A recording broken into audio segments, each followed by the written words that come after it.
Voici pourquoi la femme d'un homme de Dieu, la femme d'un pasteur, d'un docteur, d'un évangéliste, d'un prophète et la femme d'un docteur, ils doivent être formés, ou la femme d'un serviteur de Dieu doit être formée.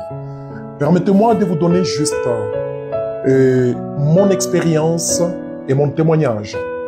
Voilà que il est arrivé un moment où moi-même j'évoluais. J'évoluais sur le plan spirituel, j'évoluais sur le plan ministériel, sur le plan charismatique, sur le plan du don. J'évoluais beaucoup, mais j'ai laissé mon épouse derrière moi.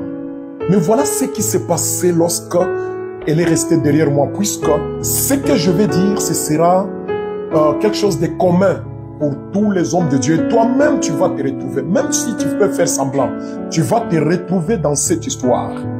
Voici, avec elle, comme on avait des dimensions spirituelles différentes, on avait peu de choses à se dire. Donc, on avait peu de choses à se dire. Pourquoi? Puisqu'on pouvait se dire seulement, on pouvait se parler seulement, comment les enfants, et ce que nous allons manger, qu'est-ce que nous allons faire. Et on s'est limité par là, on avait peu de choses à se dire. Et on ne faisait que la routine dans nos conversations. Voici deux. Elle me donnait toujours ce qui est normal, naturel à toutes les femmes. Elle peut me donner la nourriture, elle peut me faire les habits, elle peut m'aider dans des tâches ménagères, elle peut me donner ça. C'est ce qui est normal à toutes les femmes, une routine. Et troisième chose, au-delà de la beauté, elle n'avait plus rien d'autre à me donner. Au-delà de la beauté, au-delà de la taille, au-delà il y en avait pas. C'est ce qu'elle avait seulement à me donner. Et ça, toutes les femmes pouvaient donner ça. Et quatrième chose, elle était devenue maintenant une charge au lieu de devenir une aide semblable. Dieu n'a pas créé une femme pour qu'elle soit une charge, mais Dieu a créé une femme pour qu'elle soit une aide semblable. Au lieu de m'aider, elle était devenue une charge. Mais qu'est-ce que je pouvais faire? Je ne pouvais que vivre avec et apprendre à vivre avec. Et cinquième chose, elle ne pouvait faire que tout ce qui est en dehors de la vision que Dieu m'a donnée. Et pourtant, elle doit être une aide, c'est-à-dire je lui montre la vision, elle m'aide pour la réalisation, la matérialisation de la vision. Mais quel gâchis, ça c'était un problème, puisque jusqu'elle n'avait aucune formation. Elle ne comprenait pas encore en quoi je suis. Alors c'était une confusion. Et sixième chose, comme chaque dimanche, il y a culte, il y a un grand culte, ou soit à la veille de chaque grand travail que nous sommes en train de commencer, que nous devons commencer, il fallait qu'il y ait un conflit entre moi et elle. Il fallait qu'il y ait un problème. Ce problème vient faire quoi? C'est justement pour tacler le travail, les grands cultes, les grands travaux, les grands séminaires, la grande conférence que je devais faire. Justement, c'était pour tacler. Et ça, c'était un problème. Je sais que toi aussi, tu vis cela. Vérifie tes dimanches matins, vérifie tes samedis et vérifie les veilles des grands travaux. Tu vas voir que ce sont des choses qui t'arrivent aussi. Et septième chose, à tout moment qu'on se disait que nous voulons faire une sortie, nos sorties devenaient des cauchemars. Puisqu'on peut bien quitter la maison, mais quand on arrive à l'endroit voulu, ça peut être un restaurant, ça peut être un bel endroit, ça s'est transformé en cauchemar, ça s'est transformé en conflit, ça s'est transformé en dispute, ça s'est transformé en discussion inutile jusqu'à ce qu'on rentre à la maison, chacun avec un visage triste, chacun avec ses difficultés, ses problèmes. Et huitième chose, il y avait un problème puisqu'elle pouvait confondre le mariage et l'église et même le ministère. Ça, c'était une confusion. Elle ne savait pas comment se comporter dans le mariage, dans l'église et dans le ministère. Ça, c'était un problème. Tout ça, pourquoi? Puisque elle ne sait pas, elle n'a pas la définition. Le ministère, mon ministère, c'est quoi? L'église, c'est quoi? Et même le foyer, c'est quoi? Et c'est là, ça nous a poussé aux neuvième chose, c'était, elle pouvait, quand on a un conflit conjugal, elle pouvait facilement punir l'église, elle punit les fidèles, Et elle punit les cultes en cas de conflit. Elle punit. Quand je dis elle punit, ça veut dire qu'elle va prendre un comportement, elle va prendre un silence, elle va adopter un silence, un calme qui va gêner les cultes, et qui va gêner les fidèles et qui va gêner même moi-même. Et vous comprenez que tout ça, là, elle est innocente dans ce qu'elle est en train de faire. Le problème, c'était à mon niveau, puisque moi, je ne voulais pas la former pour l'amener qu'elle puisse me ressembler. Et ça nous a poussé à une dixième chose, c'est que, comme on n'a pas beaucoup de choses à se dire, il y a soit la calomnie, ou soit critiquer les autres parce qu'on n'a pas beaucoup à se dire. Quand on se dit nous voulons prolonger un peu notre conversation, soit nous critiquons les gens, soit nous parlons des choses des autres. Et tout ça là, c'est pourquoi? Puisqu'on n'a pas beaucoup de choses à se dire. On pouvait avoir beaucoup de choses à se dire quand tous ensemble on était dans le ministère. Et voilà que ça c'était un problème sérieux. Et ça nous a poussé, 11e chose, elle pouvait manifester la colère ou le mécontentement en plein culte, même dans l'église. Elle manifeste un mécontentement ou bien soit une colère, et ça déséquilibrait tous les cultes. Je sais que toi aussi tu le vis. Et ça nous a poussé au 12e chose,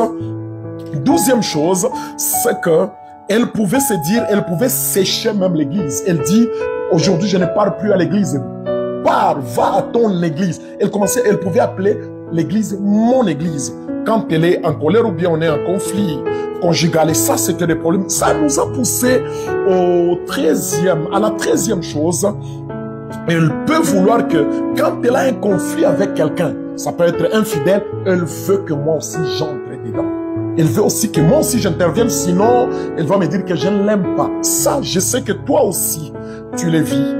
Et ça nous a poussé au 13e, ou bien la 13e ou 14e chose, c'est que elle pouvait me tirer maintenant vers son niveau de compréhension et son niveau de connaissance. Ça veut dire comme son niveau de compréhension des choses spirituelles était basse, elle pouvait me tirer vers là, vers la bassesse. Elle pouvait me tirer vers les comportements bas, les compréhensions basses. Je sais que toi aussi tu peux le vivre. Il y a des moments où les comportements, les attitudes, les langages bas, elle peut te tirer là, si elle n'est pas formée. Elle est innocente au fait. C'est ça le problème. Il y a une éducation sacerdotale qui la manque. Et voilà que ça nous a poussé au 14e ou 15e chose. Quand elle est fâchée, même à l'église, elle ne dit pas Amen. Elle ne dit pas Amen parce qu'elle est fâchée, elle doit manifester ça. Pour lui, ça ne dit rien.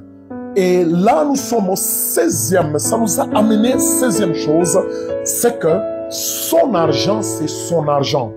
Mais mon argent, c'est notre argent. Et ça, c'était un problème. Si elle trouve l'argent, c'est pour elle. Mais si moi, je trouve l'argent, c'est pour nous tous. Et voilà que ça, c'était pendant qu'elle n'était pas encore formée. Mais quand elle est devenue, elle est formée, aujourd'hui, je peux me frapper la poitrine pour dire qu'il y a des moments où nous pouvons passer des mois où c'est elle qui alimente la maison. Et ça, c'est une grâce de Dieu. Et voilà que, et ça nous a poussé à la 17e chose, c'est que des accusations camouflées contre les fidèles pour me pousser à prendre une décision contre ces fidèles-là. Elle peut commencer à faire des petites accusations-là, de manière camouflée pour me pousser à prendre une décision. Je sais que toi aussi, tu peux le vivre et tu le vis. Et non seulement ça, mais il y a aussi 18e chose, c'est qu'elle peut me pousser, elle peut commencer à faire des commentaires déplacés pour me pousser à une décision ou soit à un rejet de quelqu'un.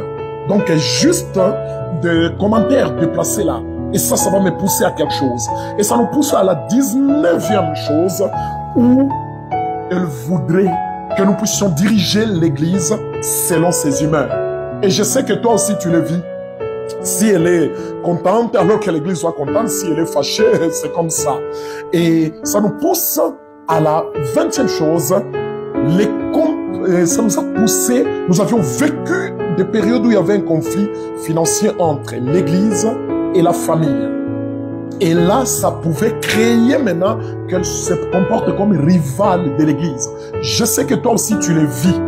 Puisque ta femme peut penser peut-être que l'église est en train de manger l'argent qu'elle devait manger et que la famille pouvait manger. Il n'y a plus l'esprit de sacrifice finalement. Et puis, autre chose c'est que elle pouvait aimer être honorée mais sans avoir le droit charismatique ou ministériel.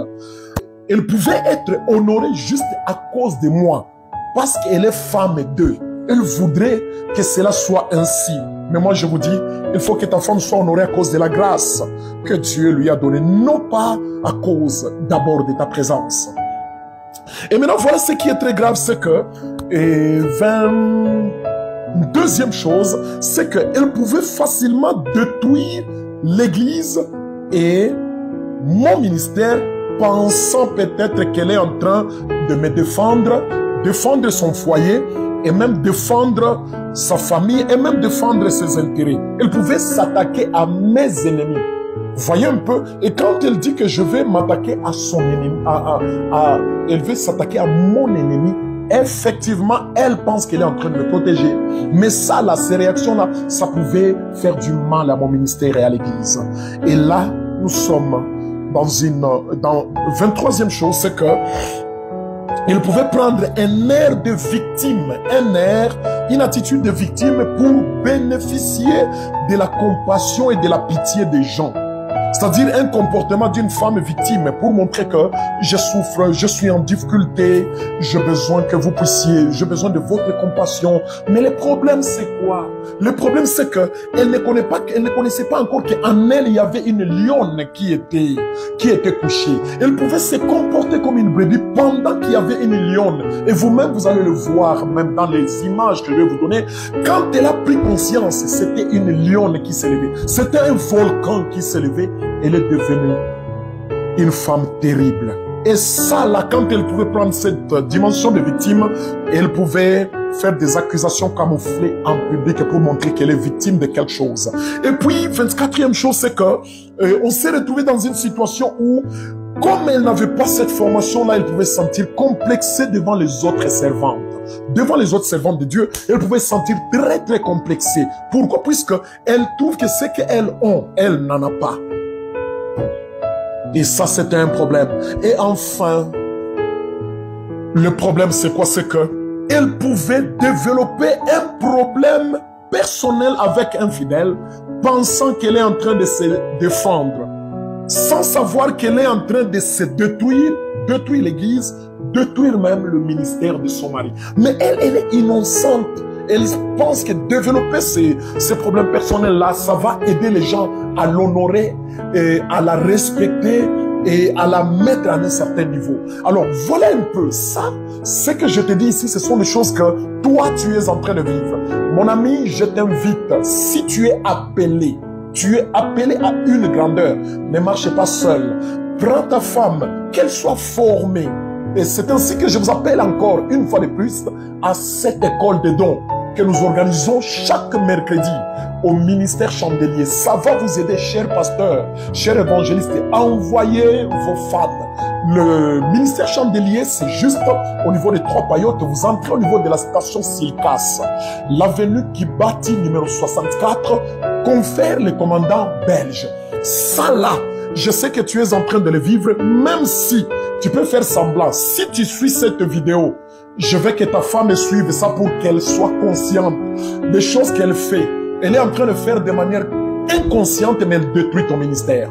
De manière inconsciente, de manière innocente, mais elle te détruit aussi. Mais elle peut renaître encore.